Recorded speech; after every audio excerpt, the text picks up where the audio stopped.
Hello students, today we will see in OCM chapter 4 organizing. We have seen informal organization structure. In modern times, informal communication structure is used widely. This enables industrial talk and discipline, and industrial disputes are lessened.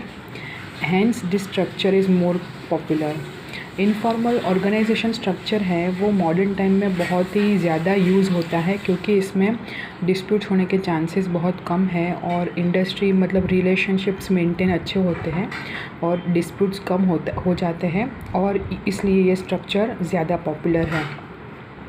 अब हम देखेंगे matrix organization meaning. Matrix organization is a modern kind of organization which has two different types of structures.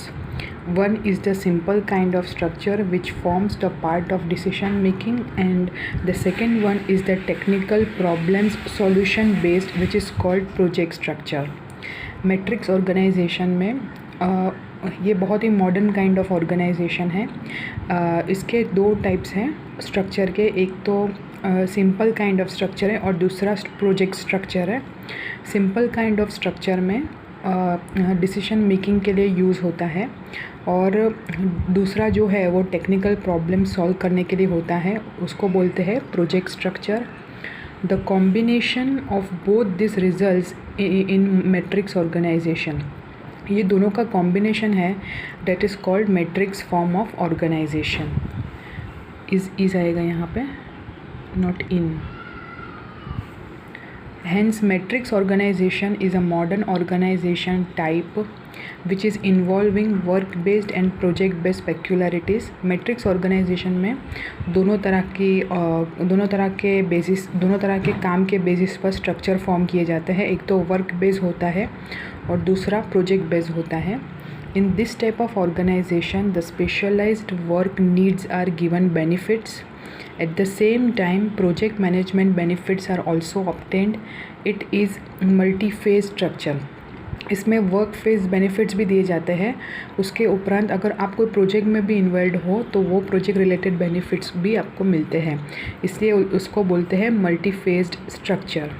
अब इसकी design देखेंगे, इससे आपको और भी क्लियर होगा कि एक्चुअली मैट्रिक्स ऑर्गेनाइजेशन होता क्या है। In matrix organization, we find the combination of work-based and project-based organization. Normal routine जो वर्क होता है वो स्ट्रक्चर तो होता ही है, उसके उपरांत प्रोजेक्ट बेस्ड ऑर्गेनाइजेशन स्ट्रक्चर भी होता है। In this type of organization each project manager is given different type of work responsibilities as many project managers are appointed as per the number of projects. इस type of organization में क्या होता है कि different types of projects are handled in the organization. तो each project के हिसाब से प्रोजेक्ट मैनेजर को अपॉइंट किया जाता है और वो प्रोजेक्ट मैनेजर को रिस्पॉन्सिबिलिटीज़ दी जाती है। The responsibility of the project manager is to successfully complete the project assign to him. तो जो प्रोजेक्ट उनको असाइन किया गया है वो उनको सक्सेसफुली कंप्लीट करना है। He is also responsible to complete it on time. Successfully complete तो करना ही है प्रोजेक्ट और वो टाइम पे कंप्लीट करना है। The experts from different staff members are obtained from different work areas. Such kind of selected experts are divided into different groups. कुछ experts भी अपॉइंट किए जाते हैं ताकि वो प्रोजेक्ट मैनेजर की मदद कर सकें। फॉर एग्ज़ाम्पल कंप्यूटर एक्सपर्ट है, रिसर्च एक्सपर्ट है, मैन्युफैक्चरिंग क्रिएशन स्पेशल एक्सपर्ट है, टेक्निकल एक्सपर्ट है। तो इस तरह के different kinds of experts appoint किए जाते हैं ताकि ये एक्सपर्ट्स प्रोजेक्ट मैनेजर की मदद कर सकें। This kind of experts are obtained from different work groups. Different fields में से ये एक्सपर्ट्स को अपॉइंट किया जाता है। जो प्रोजेक्ट मैनेजर की रिक्वायरमेंट्स है उसके हिसाब से वो एक्सपर्ट्स को अपॉइंट करेंगे और वो सब काम का जो रिपोर्टिंग होगा वो सब भी प्रोजेक्ट मैनेजर को होगा। Once when the work is done they are sent to their respective work areas to which they belonged. एक बार जब काम ख़त्म हो जाए तब वो रिपोर्टिंग करेंगे, वो अपना काम दिखाएंगे, फिर प्रोजेक्ट मैनेजर वो सब काम को कोऑर्डिनेट करके वो अपनी रिस्पॉन्सिबिलिटी निभाएगा।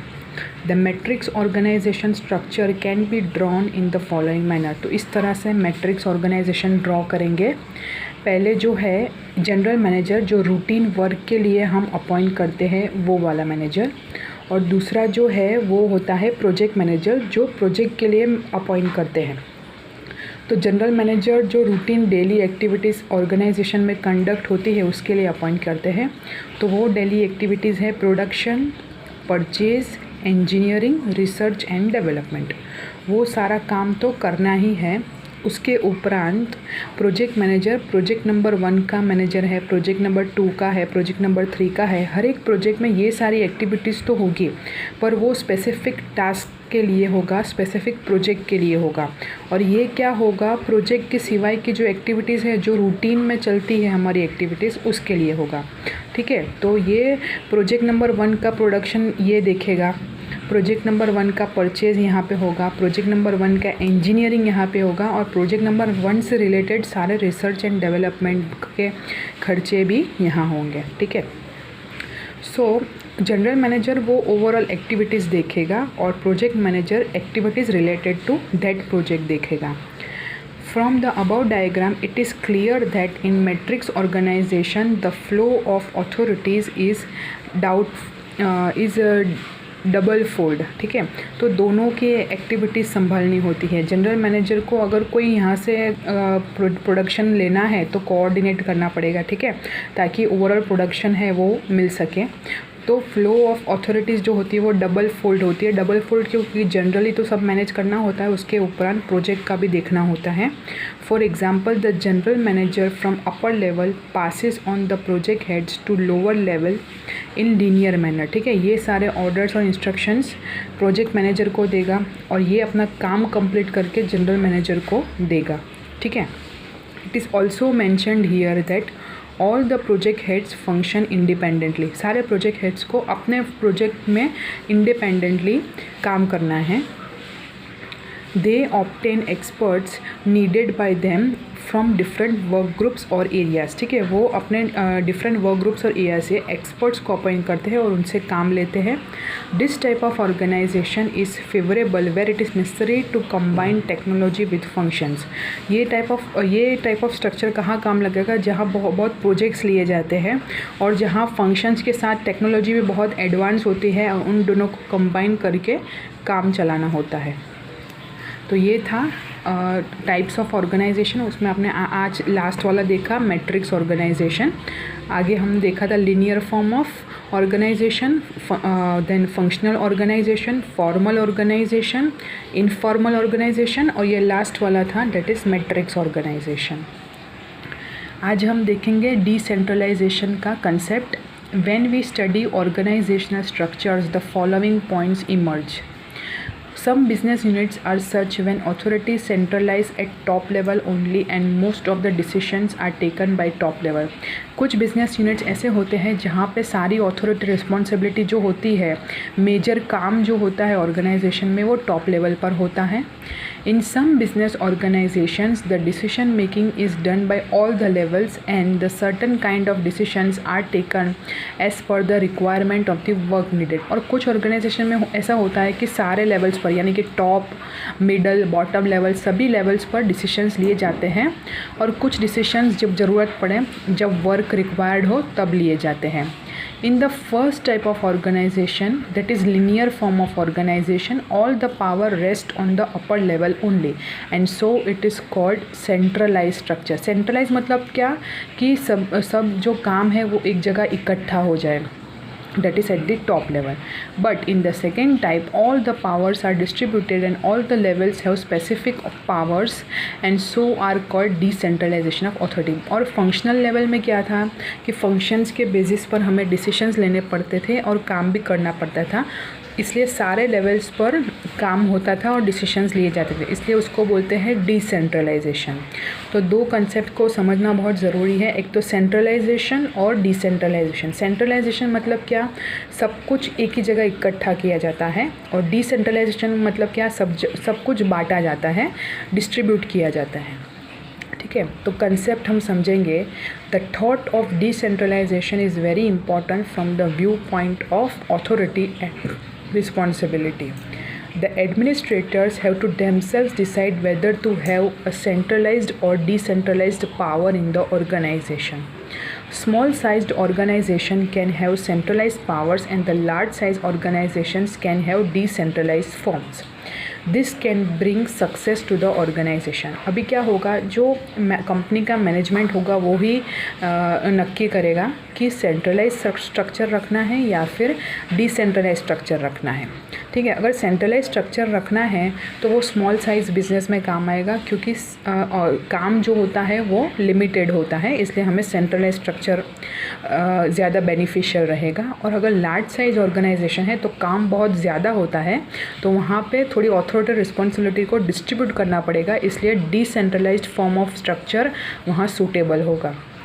अगर ऐसा ऑथोरिटी रिस्पॉन्सिबिलिटी को सही तरह डिस्ट्रीब्यूट किया गया तो वो सक्सेस लाने में, बिजनेस गोल को अचीव करने में बहुत फ़ायदेकारक होगा. Meaning, the delegation of power from upper to lower level in orderly manner is known as decentralization of power. ठीक है, अगर हमने पावर को डेलीगेट किया, डिस्ट्रीब्यूट किया from upper two lower level order में, ठीक है, ऊपर से लेकर नीचे तक, जैसे लिनियर फॉर्म ऑफ ऑर्गेनाइजेशन में था, तो उसको बोलेंगे हम डिसेंट्रलाइजेशन ऑफ पावर. अभी डेफिनेशन दी है मैनेजमेंट ऑथर हेनरी फेयोल ने. To assign powers to the superiors, to enable distribution of work and to include in decision making process is called decentralization. सबको पावर्स असाइन करना, superior authorities को power assign करना, departmental heads को power assign करना, distribution of work करना और उन्हें include करना हमारे मेजर डिसीजन मेकिंग प्रोसेस में, उसको डिसेंट्रलाइजेशन बोलते हैं. In this way, the allotment of decision-making authority to that sphere of people who need to take decisions is called decentralization of power.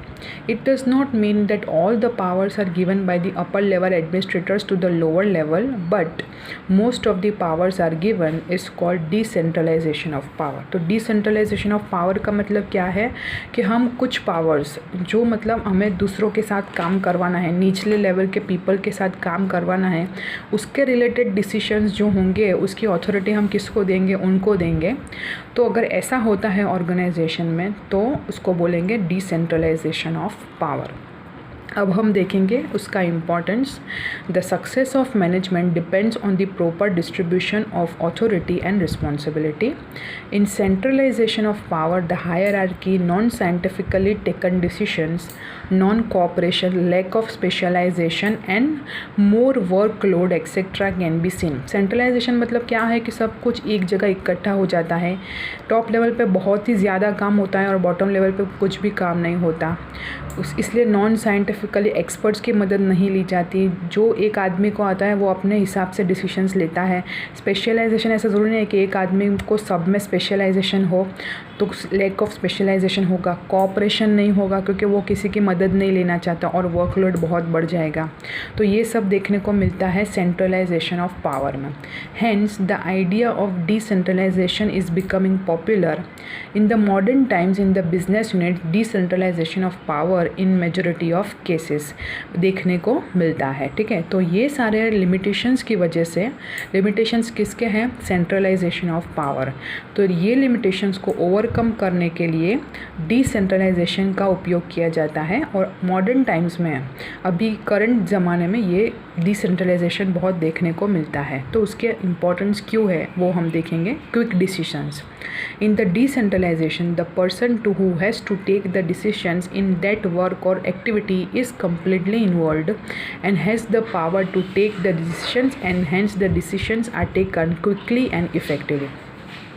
जिस व्यक्ति को काम करना है, जो व्यक्ति डायरेक्टली इन्वॉल्व है वो पर्टिकुलर काम में, वो ही ये डिसीशंस लेगा. इसलिए क्या होगा कि क्विक डिसीशंस लेना बहुत ही आसान हो जाएगा. ठीक है, तो अच्छी तरह से डिसीशंस ले पाएंगे और उन डिसीशंस को इम्प्लीमेंट भी कर पाएंगे.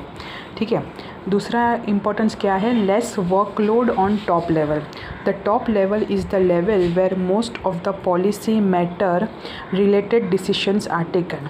With the help of decentralization of power, the decisions taking authority is given to middle or lower level, hence the workload on upper level is reduced. Workload कम हो जाएगा क्योंकि हर एक लेवल पे काम होगा और हर एक लेवल डिसीजन मेकिंग में इन्वॉल्व होगा. इंक्रीज इन मोटिवेशन, इंक्रीज्ड नहीं होगा, increase in motivation. Due to decentralization, employees get motivation and their self-confidence increases. ठीक है, increases. They are given independence on middle or lower levels, and when they see their decisions becoming successful, their confidence boost. हमें confidence आएगा अगर हमने कोई decision लिया being on middle level और lower level और वो डिसीजन सक्सेसफुल रहा, वो डिसीजन सही पड़ा, तो हमारा कॉन्फिडेंस भी बढ़ेगा. They also get the experience on how to take such kind of decisions in such kind of situation. हमें हमारा एक्सपीरियंस भी बढ़ेगा और कॉन्फिडेंस भी बढ़ेगा. ठीक है.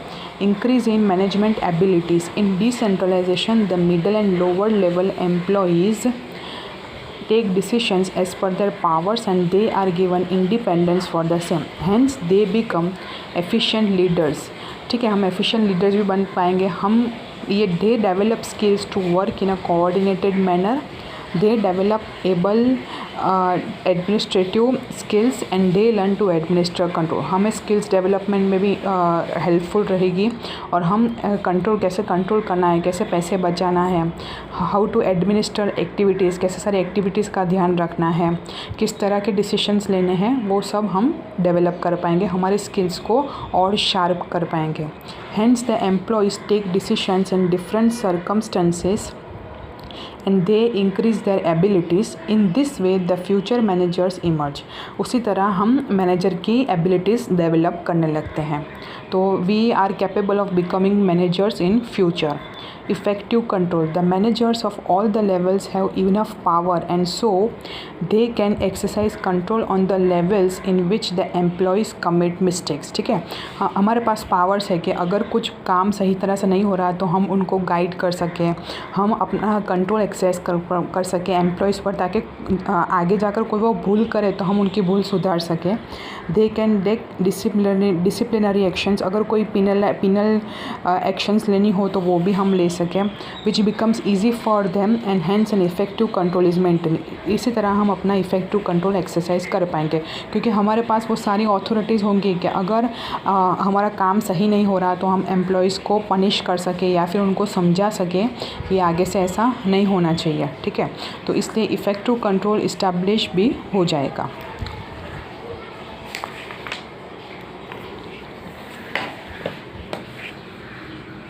Harmony is created due to decentralization at all the levels of the employees are included in the decision making process and they are also given due importance.